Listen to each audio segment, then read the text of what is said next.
सूत गए सब लोग कब होई। ए जी सुनते हैं होगा पगली बहन जदिया बना बोलब होई। सूत गए सब लोग कब होई।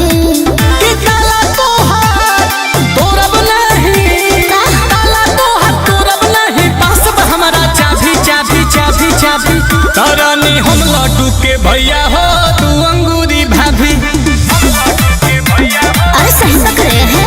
ए रानी हम लड्डू के भैया हो तू अंगूरी भाभी। अरे सब का बोलते हैं। तो हालियावो हालियावो हालियावो हेले सटना तो बढ़ता बेताबी। ये सब का बोलते हैं हमको समझ में नहीं आता है।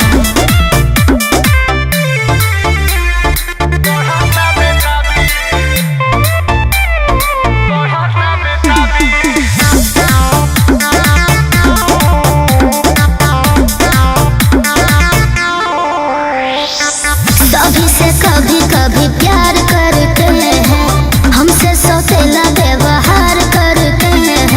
अरे हमारी रसमलाई क्या बोल रही हो? देखिए हंसे मत। सभी से कभी कभी प्यार करते हैं हमसे सौतेला व्यवहार करते हैं। जैसा सोचती है आप वैसा कुछ नहीं है। पति जी से श्रीमती काहे खुश नहीं है। सारी तानी ऊपर पहना सारी तानी ऊपर पहना लौटावे नाभी नाभी नाभी नाभी। रानी हम लड्डू के भैया तू अंगूरी भाभी। रानी हम लड्डू के भैया हो तू अंगूरी भाभी। आज इसका क्या मतलब है? मतलब नहीं पगली मतलब होता है। आवो हाली आवो हाली आवो हाली हेने सटना तो बढ़ता बेताबी।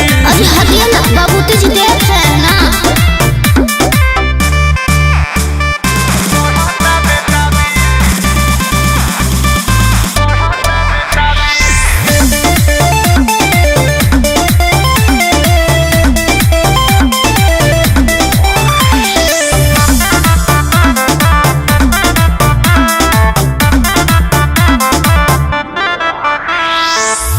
कमल ऐसा क्या देखे है या सुतोष में रहते हैं घर पर नजर है पड़ोस में। हाय दया गजबी लाइटर है। अरे लाइटर नहीं राइटर होता है पगली। कमल ऐसा क्या देखे है या सुतोष में रहते हैं घर पर नजर है पड़ोस में। आता आदत से भले ही अपने बात नहीं हूँ। शिल्पी राज तुमसे आज भी नाराज नहीं हूँ। सच्ची कभी कभी मार्केट में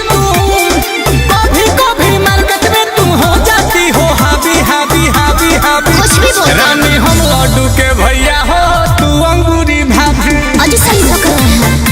आज सही पकड़े हैं। तो रानी हम लड्डू के भैया हो तू अंगूरी भाभी। ये क्या बोलते हैं? कि आवो हाली हेने सटना तो बढ़ता बेताबी। ए लड्डू के भैया नहीं मानेंगे। सही पकड़ी है पगली।